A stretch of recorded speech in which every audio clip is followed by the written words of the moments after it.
Recording and I think we're ready to go. So hi everyone, my name is Charlotte Colombo and I'm the Training and Opportunities Officer at the Student Publication Association. If this is your first session today, welcome. If you've been with us for a few hours, then welcome back. And today we're going to be talking about sort of personal essays, writing about kind of personal issues and trauma reporting. And I'm really excited. We've got some brilliant couple of people for this. So we've got Punteha van Terheyden, and she is the founder of Lacuna Voices, like a progressive platform which amplifies the voices of marginalized communities. And we've also got freelance writer and activist Isabel Jani-Friend. So hi. Hey everyone. Hi. Yeah, so like that's us. If you have any questions throughout the session, pop them in the chat, or you could always alternatively put a little hand up icon in Zoom, and then I'll unmute you. It can be either way, whatever way you guys want. And so yeah, if we could just start off with Punteha talking about your experiences and doing your freelancing and Lacuna Voices, and just a bit about that. Sure. Hi everyone, thanks for coming today. I have been a journalist for about 13 years now, and I have always wanted to do features, so that was always my aim, true life features, and I focused on that from the beginning of my career, doing kind of agency work, so it was a regional agency, and then I was staff writer at Take a Break magazine, which is kind of the home of true life in terms of women's weeklies, and I was there for quite a long time, about 8 years, and I was commissioning editor there as well for the last few years.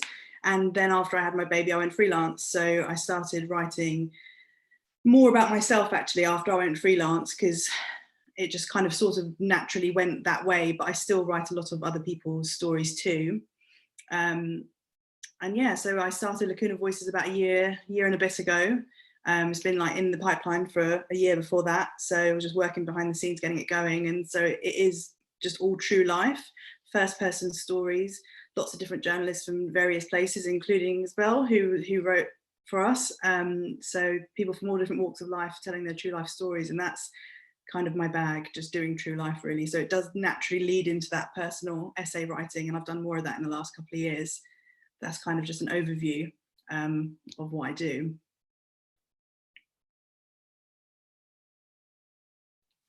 Sorry, I'm on mute. Yeah, thank you so much. That's really interesting, and like I guess the pandemic gave you more time to sort of focus on developing Lacuna, and I'll just put this on the waiting room. And yeah, amazing. And thank you so much. And Izzie, do you want to tell us a little bit more about yourself and your own freelancing and some of your activist work as well?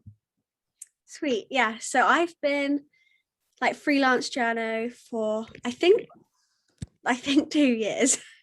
I think 2 years in summer, but mainly over the last year.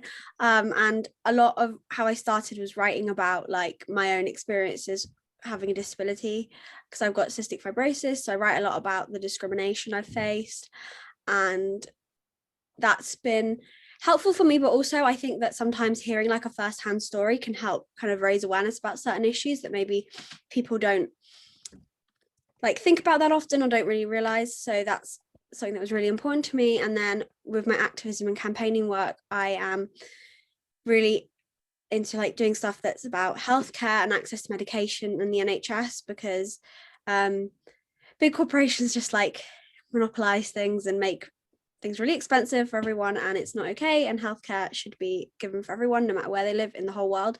So yeah, that is me. Amazing. So like as I've said, like if you guys have any questions, pop them in the Zoom chat and I'll go through them as we go. But my first question for both of you really is, how would you guys define a personal essay? And we'll go for Punteha first. I would say that it's something that nobody's going to know about you unless you talk about it.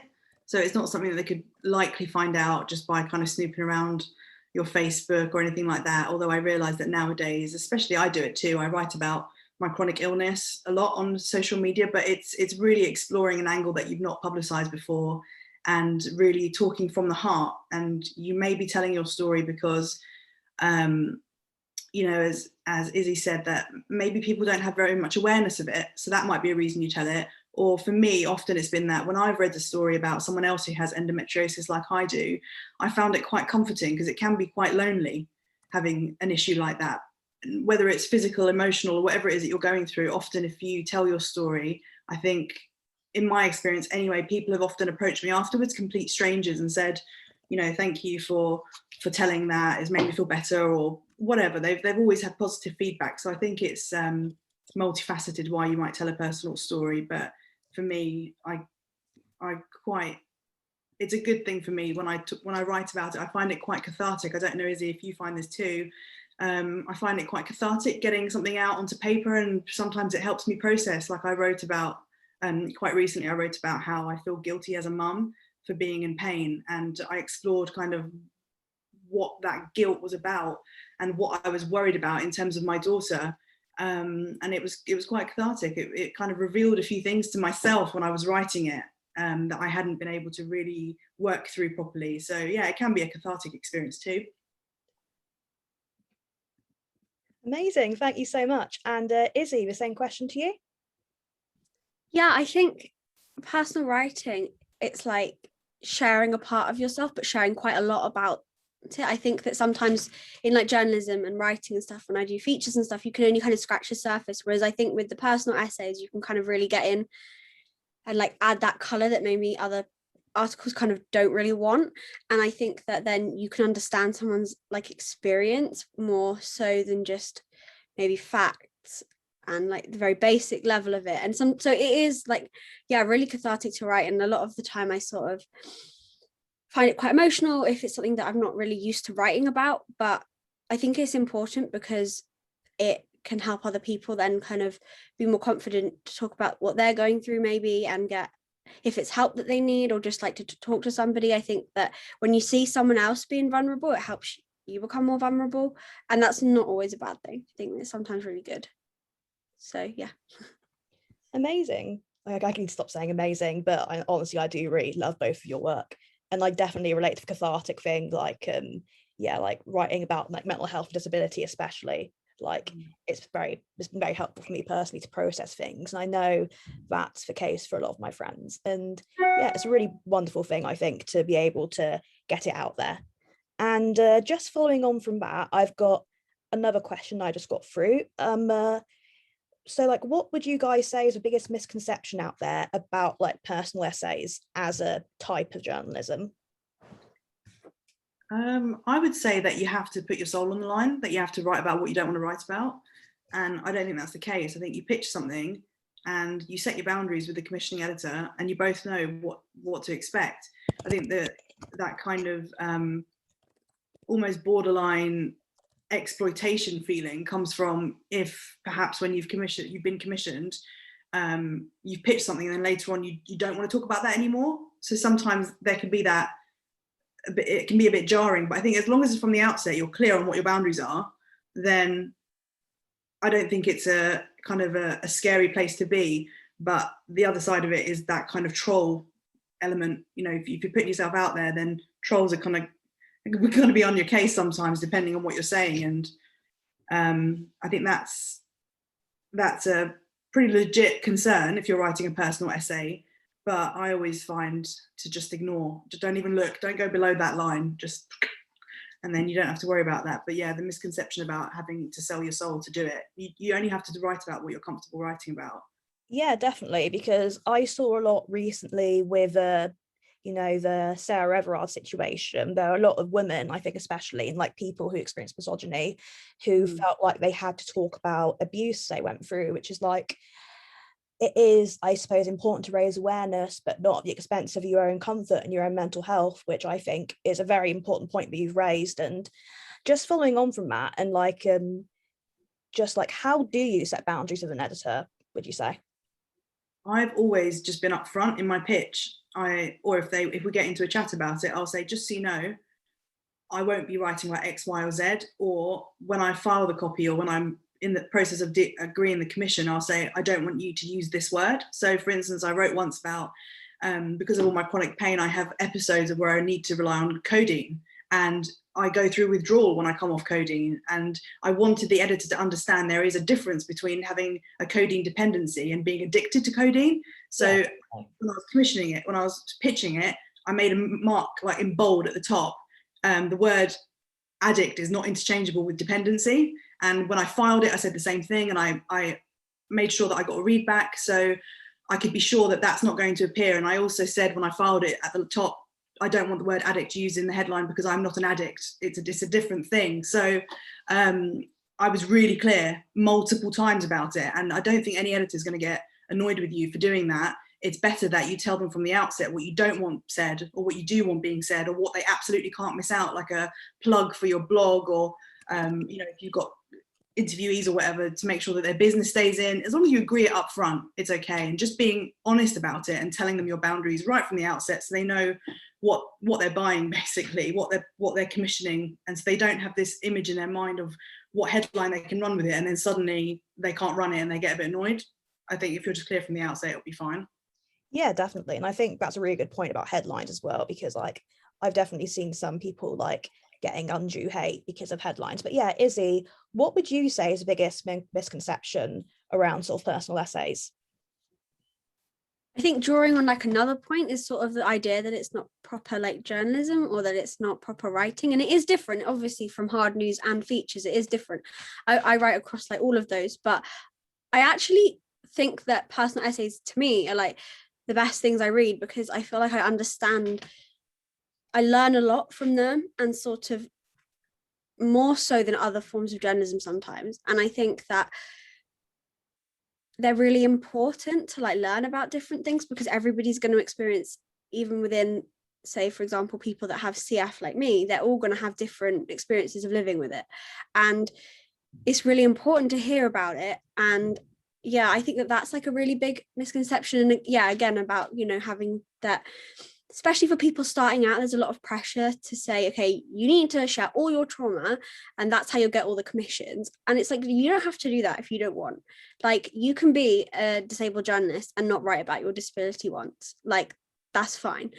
But you also can, and that's okay. And using your trauma to write articles, if that is what you want to do, you do that, but on your terms. I think, like, I only write about things that I feel completely comfortable talking about. There are so many things I haven't written about, may not ever write about, and that's fine. There shouldn't be like a pressure, especially when you're starting out. You can kind of feel like, oh, it's so exciting to get this commission. Commission is not worth writing about something that you're gonna not be able to cope with being out there forever. Like, you just need to do it for the right reasons. Yeah, definitely. That's such a good point as well. I think especially for young journalists, and I think for journalists, I think we were speaking about this in the LGBT panel, like journalists from marginalized communities, there is a sort of pressure to be sort of pigeonholed into like what makes them diverse, and sort of like having to talk about like their trauma and their pain. And you don't always have to do that. You don't always need to do that. Like, personal essays can also be joyful about like the good things in life. Like, doesn't always have to be about traumas and stuff, I suppose. And yeah, like for both of you actually, what is the piece you've done that you're most proud of, and why? Ooh. I write about pain a lot, chronic pain, and actually one of my favourite ones that I wrote was for it was a series for BBC Good Food Mag, and it was about my grandmother and about my heritage and about how food has always kind of like brought my family together. And even though on the surface it might seem like that's quite a normal topic, just writing about food, but actually it was so emotional writing it. And I kind of did a read back with my mum and my gran. We done like a 3-way FaceTime, and they were both crying, and it was like really emotional, and they just so enjoyed it. And the mag did such a beautiful job of laying it out, and it kind of became like just like a family thing, and it was wonderful. And I think that's been one of my favorite ones to write in the last couple of years. So that's probably the one for me. Yeah, that's really wonderful. Yeah, I think that I read that actually, and it was a really great piece, so inclined to agree. And how about you, Izzie? I have kind of two answers, but I think the one I always go to is that, like, the first piece I ever wrote, which was for The Guardian, about my discrimination I've experienced having an invisible disability. And I think that is my favorite one just because of the like response that it had and the amount of people that it resonated with. And even just like a few people in my own life, you know, was like, I'm really sorry that I've done that in the past, where I've gone up to somebody that's parked in a disabled spot and I've been like, you know, you shouldn't be using this. And they've said like, I'm not going to do that again. And it was just like, I didn't really realize that maybe how many people would, you know, be able to relate to it, also how many people could like learn from it. That was really cool. And that was really important for me to write, because I didn't really know at that point how many more articles I'd ever get to write. And I was like, if this is the only one, then I want it to be about something that, you know, a large group of people can relate to, because, you know, people always say like, oh, well, you're too young to be disabled, like you're fine, you're lying, like whatever. And it was just so important. And then my other answer is one I wrote more recently, which was about my mum.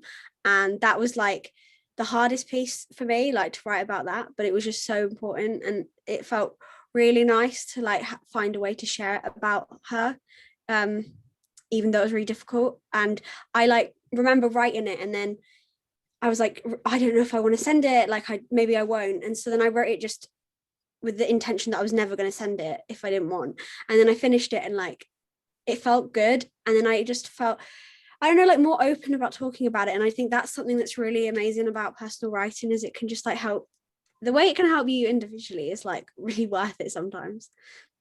Yeah, because you both talked about like the cathartic and therapeutic element, and like it's definitely important to kind of raise awareness. And like I guess in some way you guys have a role as like educators, but do you ever feel kind of like do you feel like you should always be responsible for educating people, or do you think it's good to set boundaries in that way as well? As I'd be interested to hear both your perspectives on that. I think boundaries for me personally are really important, and like knowing my limits and knowing when I'm burning out and I don't want to be responsible for educating others. I think all I can do is just share my experience, and if it helps even one person, then that's great. And if I get a positive response after I've written a personal piece, then every single one of those personal responses is really important to me. But if nobody responds and nobody comments, then that's also okay too. I think sometimes for me it can be a kind of like a selfish process.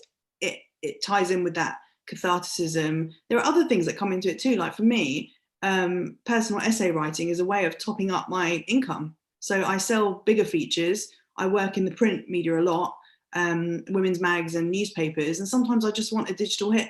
And so I'll pitch a few things, or it'll be reactive to the news. Like I wrote a piece about Yewande Biale saying that her name had been pronounced incorrectly and what that kind of did to her on Love Island.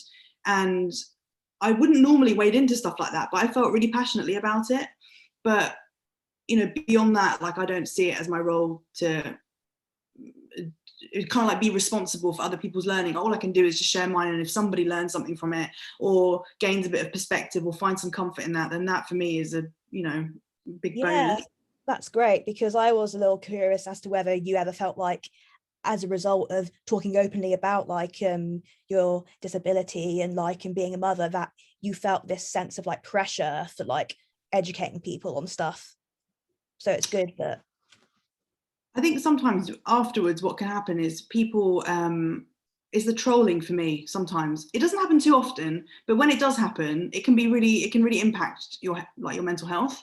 And I think being able to draw the line and say, look, I wrote something and I put it out there, I said what I said, and it's not my responsibility to respond to every troll and educate every troll who tells me, you know, if some man comes along and tells me that endometriosis isn't painful, it's not my job to make him see what an idiot he is.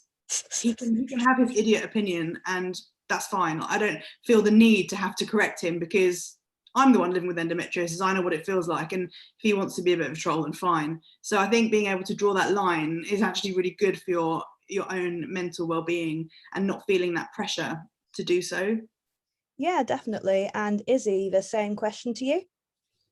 I don't feel a pressure to teach people things, because I'm like not an expert. I may have, for example, cystic fibrosis, but I'm not an expert in it. I know a lot about it, and I know about what I've been through. But if somebody else was to come to me and ask me for advice, I could only kind of give, this is what I've been through and this is what I've been told, but I can't tell you to do that, if that makes sense. I don't think that it's my responsibility to be, and I know that's sort of a bit different to educating people, but I think in the same thing, it's not necessarily like my responsibility. Like, I've written an article, and if you want to educate yourself on it, there's more articles out there, more research done that you can find out about. I'm just sharing like one aspect of it, and it is, people, I don't think people expect that from me, just because I feel like I'm quite clear with what I'm kind of giving out, and I'm quite open, so I feel like most of what I would have written is probably, there's not much more I would be able to expand, because I've like been quite open in what I've written. And with people trolling, I just ignore it, because I think it's kind of funny, because like they come out looking worse because I've written like a really heartfelt piece about an experience, and they're telling me like some really like awful comments, and it's like, okay, like, good for you. I don't know, it doesn't bother me, but Yeah, that's definitely a really good approach to have. And like I've sort of and sort of moving on from that, we've had somebody say that like we have someone who's like, how do you sort of build that self-confidence and self-belief in your writing? Like, how do you sort of get over like the anxiety of being so vulnerable and putting yourself out there? So Punteha? I was going to actually defer to Izzie on this one, because I think I'm a bit long in the tooth and I don't feel that anymore. At the beginning I did, and I would like get really frustrated at the fact how much my work was edited. But then after a while I just used that to learn. So answering Grace's question about how do you build that self-confidence, it's just knowing that if an editor is changing what you're writing, they're not doing it because they think your writing's bad. They're doing it because they have an agenda as an editor to write in a particular style and answer questions that readers are going to be asking. So if there's a gap in your copy, it's okay. They're gonna ask you for ads, and don't take it personally when they ask you for those extra bits and change your copy and change the headline and change the subheads. It's fine. It's very natural, and it will happen for a long time in your career until your copy is really strong and you've spent years kind of doing it and you just know how to write in a particular style or whatever. I think just to have a bit of self-belief that actually what I'm writing is valid, and is valid. It was commissioned, it's valid, full stop. So anything from there on in is just a learning experience. And if it, you know, if the editor didn't think it was worthy, then they wouldn't have commissioned it. It's as simple as that. Yeah, that is such a good point. And I think like sometimes I guess it can be hard to like sort of like if people are all kind of, especially as you said, the trolling, it can be difficult to maybe kind of lose sight of that a little bit and just be focused on the sort of the minority as opposed to the loud minority as opposed to the majority.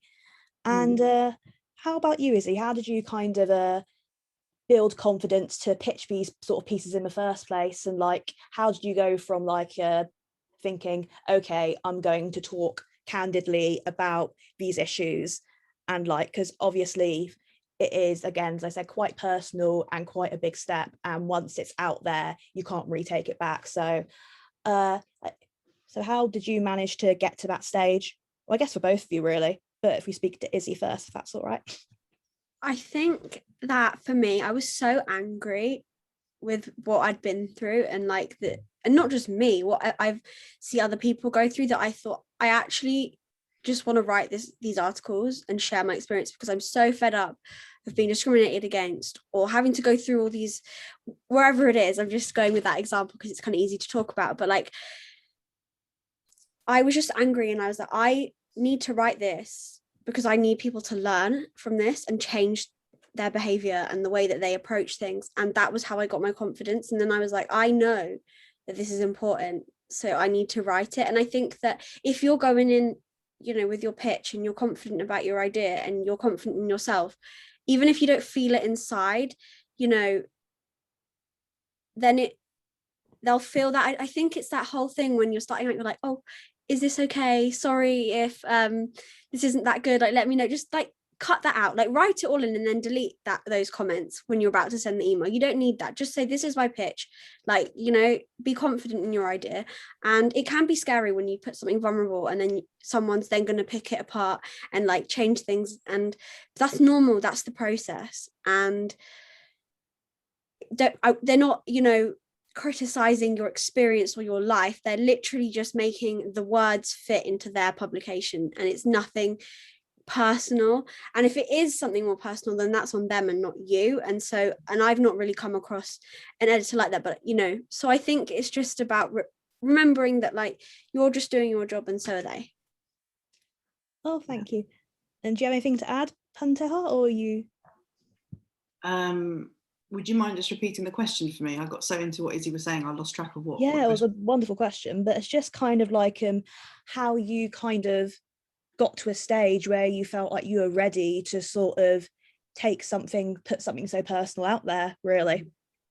Yeah, I mean, the first personal things I wrote about was my experience with endometriosis, and actually quite like Izzie, I felt really angry that I'd had to wait 11 years for a diagnosis, and that in 40 years no progress had been made in better treatments, and women were just suffering and suffering and suffering all the time with this disease, and it was so common. And I just actually felt really angry. That was the driving force for me, and I felt that not enough people know about this illness, and if my experience and my listing of my symptoms especially helps somebody else recognize or push for, you know, a referral from a GP. And I make sure that whenever I write about my illness that they include a box out or in the copy about what the symptoms are and can be, because my GP was supremely ignorant and kept telling me that one of the main symptoms I had was impossible, that it wasn't linked to this, and that I couldn't feel my ovary. And I think anyone who's got an ovary knows you can feel it when you ovulate. You know, it's just, I had a man telling me this, and it just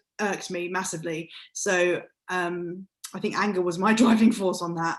But also by that point, I'd been a journalist for, you know, a decade. So I kind of had the conviction at that point that, yeah, my writing's good enough and I do know what I'm doing to an extent, but it was still new for me to start writing personal essays for lots of different publications. So I just had to bite the bullet, and either they were going to accept my commission or they weren't. And I sometimes pitched something a few times and it landed. Sometimes I pitched it a few times and it didn't land.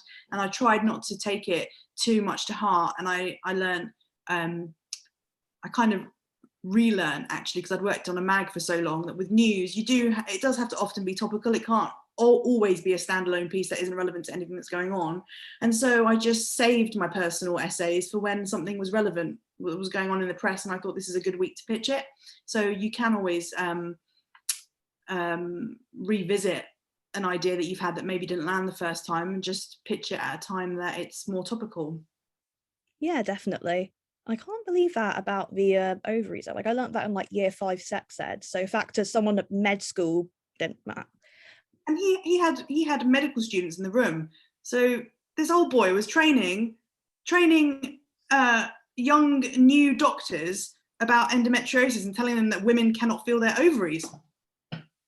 Just lost the plot a bit, and I ended up talking to the med students and saying, don't listen to him. So, you know, when you're faced with that kind of situation, you just kind of get really angry. Like Izzie said, it just makes you feel really irked, and you just want other people to hear what you're saying and not go through the same thing. Yeah, because it's shocking, like discrimination people who have like invisible disabilities face. So I guess it's clearly can't rely on medical professionals. So someone needs to go out there and tell the truth. And it's really good that you also like put the little boxes and stuff in. Like that's such a good idea as well.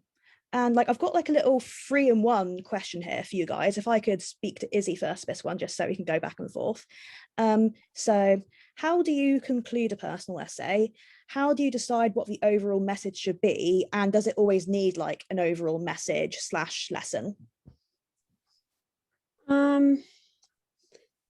Usually when I pick like what I'm going to write about, it's something that's been like on my mind for a while. And I don't necessarily think that's hard with the end goal, because I think for me the end goal is always just going to be to like educate people in the piece, or like raise awareness if it's a personal essay. I feel like you would have a point, like when you're coming to pitch it, you'd kind of know what the kind of point of the story is. I don't think that it has to come out with like a set solution, like this is what I've learned. It could just be, this is what I've been through. Things should change. Things could change, can be your conclusion. Like, because what, I think that it's a hard question, actually. I think that sometimes I'd like hook it to the news if I think that it needs that, if that will make it more, if someone's more likely to pick it up and commission it, or if people are more likely to be interested in reading it. But sometimes pieces are just like relevant all the time. And, I like with the piece I wrote about discrimination I faced, there wasn't really a point to it in a way. I just sort of wrote, well, this is what I've been through and it's not okay. And through that, people learn, okay, well, next time I see somebody that looks fine using a priority seat on a train, I'm not going to call them out because I don't know what's wrong with them. That's sort of the end goal for me, was that people's attitudes changed. So yeah, I don't know if I answered that right, but there's no right or wrong answer. Like, it's your opinion and your perspective is really fascinating and I love listening to it. Punteha, like the same question. Would you run it by me again? I'm sorry, I think it's my old age. I'm starting to. No, don't worry about it. It's my fault. It's yeah. So the 3-in-1 question: how do you conclude a personal essay? How do you decide what the overall message should be? And does it always need a message? So how do I conclude it? I tend to write my pieces in one go now. So my first draft just naturally comes to an end where it comes to an end. And that's how I end them, just what my feeling is by the time I get to the end of it. I know that's really vague, but that's just how I work. I often try to tie it back to my intro. There's often an asymmetry between the beginning and the end. So it just kind of, in feature writing, especially on mags, that's often what happens. You have something at the beginning or something in a headline and your ending relates to that, because it does have that nice symmetry and rounds it off and makes the reader feel like it's finished now, we've come full circle. So that, I think, is something I do quite a lot, maybe without realizing. And I think in terms of having a core message, how do I decide that? Because I've spent so long on the commissioning end of it, on a commissioning desk and planning the magazines and doing the same thing with Lacuna now, like commissioning and editing. For me, I always give everything a flat plan name. So when you're planning a newspaper or magazine, you have this kind of big A3 sheet or whatever, and you've got every single page of your magazine on there and everything has a flat plan name. So this story is about, 11-year diagnosis. So I give it like a 3-word title, and that's my working title on my folder on my desktop as well, so that I never lose sight of what my central point is. So if I'm writing about endometriosis taking 11 years to diagnose, I don't go too off track. So for me, that's just a technique that I employ. I always have a flat plan name. And then the last part of your question was, does your piece always necessarily need a message? No, like Izzie said, it can just be something shocking has happened and you want to share it. It can sometimes just be a bit of a rant, and actually what happened to you is the point of it. You're sharing this ridiculous experience, this thing that happened to you. That's just the message. It doesn't have to have a solution or an end or a beginning. It just, this is what's happened and it's outrageous, or it upset me, or it did this, or it was wonderful, it changed my life. That can just be completely enough. Yeah, definitely. And got another question here. So if we could start with Izzie, how do you stop trauma from becoming your niche or sort of what you're known for as a journalist? Yeah, I think that's so hard. I struggled with that to start with. I think, I'd always be like, I'm a disabled journalist. And then I'd always, have that as what I am. And I thought that was what I wanted as well. I thought that was the area I always wanted to write about. And I always wanted to talk about my experience. And then as I kind of got more into the industry, I was like, no, I actually kind of like other aspects of journalism too. And I don't just want to be known for writing about my trauma, because I want to be able to do that on my terms, but then write about other things as well. I think it's just how you kind of approach it. Like with me, I just stopped calling myself a disabled journalist. I just took I am disabled. Like, I'm not ashamed to kind of talk about that, but it's like, I'm a journalist and I'm disabled. They're not like the same. They're not together, and I think that, if you're if it's freelancing, if you're pitching ideas, you can just pitch other ideas. You know, you don't have to pitch your trauma. If the pitch is good, it's going to get a commission. But there's, you know, even getting writing jobs, it's the same. Like you can, it's a bit harder to explain, because I guess if you're writing for somewhere, then it's, I don't know, if you like freelance on the side, you get to choose what you write about. But I think, yeah, like you don't have to let it be what defines you as a writer, because you can control how much people know. You don't have to tell them in your pitch, when you're saying who you are, just say you're a journalist. You don't have to say that you're, you know, writing about trauma or whatever. Like it's in your hands, kind of how you sell yourself. And so I think that just don't let people like take advantage of your trauma writing, but you don't have to let it define your career. And yeah, and Punteha. I think usually commissions come about via two routes. Either you're approached by a publication or you pitch an idea. If you're always getting approached to write about a particular thing because that's what you've written about, you can say no.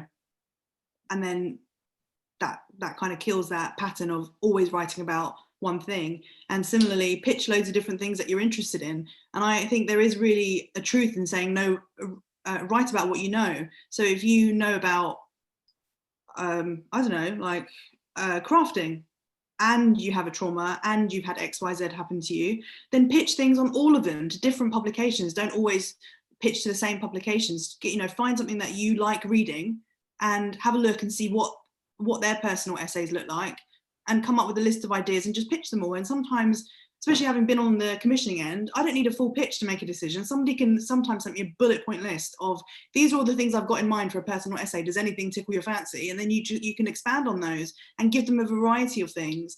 You're not defined by that one part of your life or your body or your mind. So you can pitch as many varied things as you like, and say no to the commissions that are starting to pigeonhole you. And, you know, while they've got you on, if they come to you and say, would you write about XYZ? Say, you know, you can just politely turn them down and say, actually, I've got a few other ideas. Can I send you some? And you're already in a dialogue with them. So then you can, you know, shoehorn your ideas that aren't to do with that thing you don't want to write about all the time. And, you know, you've got that dialogue already going on. Well, that's fantastic. So yeah, a bit of a more basic question now, but what sort of publications would you guys sort of recommend pitching these sort of personal stories to? It's a shame, actually, because HuffPo Personal is like, you know, that's been a bit difficult now because of the recent cuts. But yeah, so do you guys have any sort of recommendations for publications, Izzie?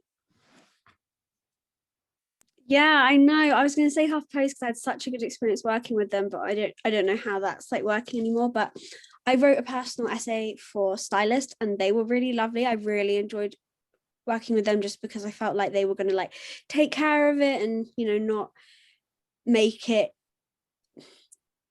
turn it into something that it isn't, you know. I feel like that's kind of almost I always get a little bit nervous, like, are they just going to like exaggerate? I've written my piece, are they going to like exaggerate it to make it more exciting for people or whatever? But that was really good. And I think, yeah, like the opinions desk on papers, they're all generally pretty good. I mean, I wrote for The Guardian at the start, and that was a good experience for me. I guess everyone's going to have different experiences though with different publications. Like, I don't know. Any opinion desk, just try. You never know. Yeah, exactly that. And for me, I tend to, whether it's a good thing or a bad thing, I don't know, but I tend to work with the same editors over and over again, because we've built a relationship based on trust and kind of mutual respect. And I know that if I hand over a personal story to somewhere like the Metro, they're going to take good care of it. I really like writing for the Metro opinion desks, and I do that a lot. And I've written kind of lots of first person stories for various women's magazines. I suppose that's my background, so I feel quite comfortable, and I like know all the editors, so that helps. But even if I was going in completely cold, I think your interaction at the point of commissioning with the editors tells you a lot about, you know, like, do you like them? As the most basic thing when you're talking to them, do you like that editor? If you do, then it's, you know, it's a clue as to how they're going to behave with you when you've pitched your work and it's been commissioned, and then the editing, and they want to, you know, whether or not they'll give you a readback or whatever. I think if you like that editor, it's a really good start. If you've got a bit of a dialogue going on, it's a good gauge for the kind of person and editor they are. And if they're cold and flat, it might be because they're really busy, or it might just be because that's how they treat their freelancers. So it's, you know, it's okay to allow your personality to come through in your emails. You know, still be professional, but you know, it's not going to hurt to say, hi, how are you? How's your week been? And see, do they even respond to that when you've pitched? Some people don't. And I always take my gut feeling on something quite seriously. And it's always worked quite well for me in the past. But in terms of actual publications, I like the Metro, I love writing for them. The Female Online, I like writing for them. And because I don't just do personal essays, I do lots of features too. Sunday Mirror, Sunday People, Daily Mirror, and the women's weeklies like Take a Break and Chat. Women's Own, love writing my first person stuff for them. They do really beautiful reads. So yeah, I think it's a good start to pick a publication that you like reading yourself. Yeah, definitely. And kind of like a related question, what sort of qualities do you look for in like an editor? You've already sort of covered this, but what sort of qualities do you look for in an editor when you're thinking about where to place an idea? I would say for me, it's important that they come back to me. Mm-hmm. If they ignore me for days on end, then that's not an editor I want to work with. I don't normally behave like that. Sometimes I'm ill and I'm not able to respond. I've got an out of office. That explains that. But generally, if I get an email, I respond, even if it's just to say thanks so much, but it's not for me. So I think their communication skills are important. And I think in this world now where everything's really digital, especially because of the pandemic, if you connect with somebody over email, that's generally a good sign. You think, oh, I quite like you as a person. You're nice. You've got some chat about you, and that's good. I think that's a good indicator. Yeah, definitely. And Izzie? Yeah, I think that I look for an editor that's going to respect me as a writer. You know, I'm young, I've not been in the industry all that long. I just want them to be able to respect me, and you know, I'm good at what I do, they're good at what they do. Let's just treat each other like professionally, but also friendly, be nice to each other. Like just somebody that's I'm gonna have a good working relationship with them and that I'll get on with. I think maybe, I don't really know how you'd find that out, but I guess if they, you know, work for a publication that I believe in, has good values, whatever, then I'm more inclined to want to pitch to them than somebody who works for somewhere else that doesn't really align with my beliefs. Yeah, so it's probably going to be like sort of a couple more questions now. So if you've got any sort of last minute questions, guys, probably best to speak now or forever hold your peace. But yeah, our question now is in a world full of clickbait and shock value, how do you strike the balance between making an attention grabbing story that's enticing to editors while keeping it rooted in sort of like a messy and nuanced reality? So Punteha? Well, with Lacuna Voices, one of our core values is we don't do clickbait. So the essential thing for me is the story worthy? That's it. That's the main thing for me. Is it worthy? Does it stand on its own 2 feet? Is it strong enough? That's it. That's all I need personally. But I know that obviously a lot of online revenue for publications, you know, like the Mail Online, clicks and how long you stay on a page that's what drives their advertising model. So the agenda there is to make a lot of money as well. So if you want to strike the balance, I think it's picking the titles that write stories the way that you want your story to be portrayed, whether it's a personal essay or somebody else's story that you're selling and placing. Then there's a lot to be said for supporting independent titles. That's often where you'll talk to editors in a lot more depth about what the story is, and you may have a little bit more control and be able to say, I don't want this to be this headline or whatever. So independent titles do great work, and it's worth looking at those. Yeah, definitely. And what about you, Izzie? Yeah, I mean, I'm completely like against the whole idea of using trauma and stuff for clickbait because, yeah, my experiences are quite shocking, but I'm going to write about them in a very like matter of fact, direct way. I'm just stating what's happened. This is like, I'm not exaggerating anything or like making it sound more exciting just because it's being written about. You know, you don't really get to choose your headlines, so whether it's a clickbait headline or not is sometimes not in your hands, and then you just have to hope that you've kind of got the tone right in the piece and kind of made it clear from your communication with the editor that that's not what you're going for. I'm not going to like make my experience really exciting, like, oh look, I was discriminated against, or however they want to like make that exciting for the headline. Like, no, I'm writing about whatever it is I'm writing about, and I'm not going to exaggerate things. I mean, some of the things I write about are quite shocking in themselves anyway. but I think, yeah, I don't know if glamorize is the right word, but I sometimes feel like in their headlines they try. What, sorry? Sort of like romanticizing trauma a little. Yeah. Like make it like seem really like exciting, and it's not, obviously. And yeah, I just like am not into that clickbait thing. Like I'm just maybe, yeah. You can make it quite clear that you're not like in your piece, you know. I think it's quite obvious to readers, like if you're just being clickbaity or if it's genuinely the truth. Yeah, definitely. So also, were you gonna say something? Punteha, sorry. It's okay. I was just going to add as well, because Izzie's point is so important. Really, if you want to avoid clickbait headlines being put on your story, it's a bit more difficult nowadays, but it really boils down to the publication and how clear you are about what you do and do not want. And I think requesting a readback is key, and it's within your right, especially with a personal essay, to request that readback. And I think if an editor says, I'm not going to read your story back to you, then you should not take that commission. There's no reason for them not to show you the edit unless they're trying to make it clickbaity and don't want you to know until it's too late. So that should kind of be a red flag a little bit. I think in the news environment it's different, but when you're writing features and personal essays, you should be entitled to a readback. Why not? What's the reason they're not giving it to you?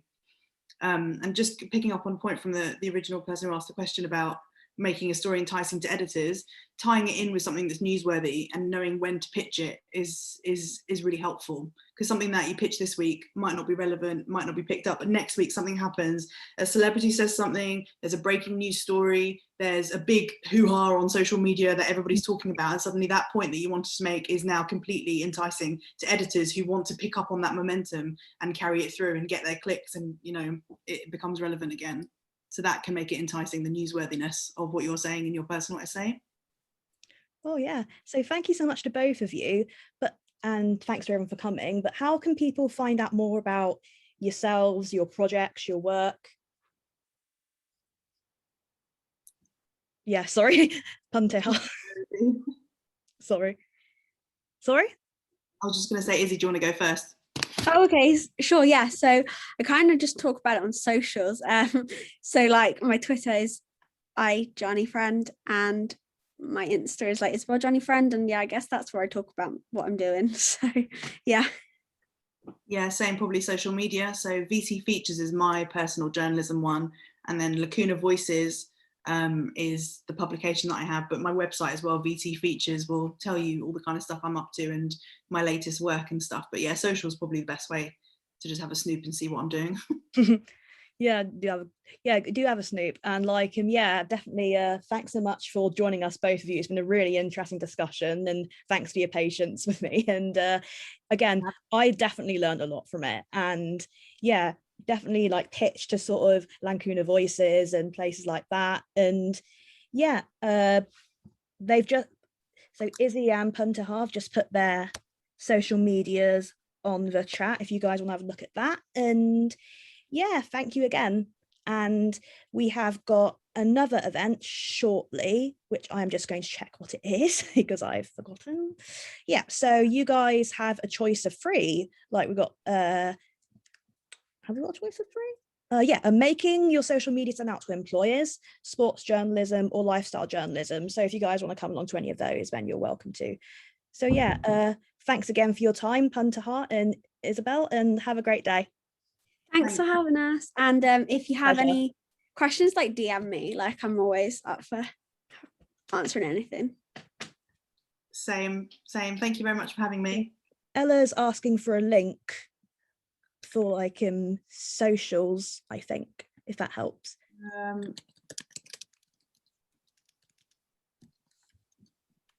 So these two websites of mine have all my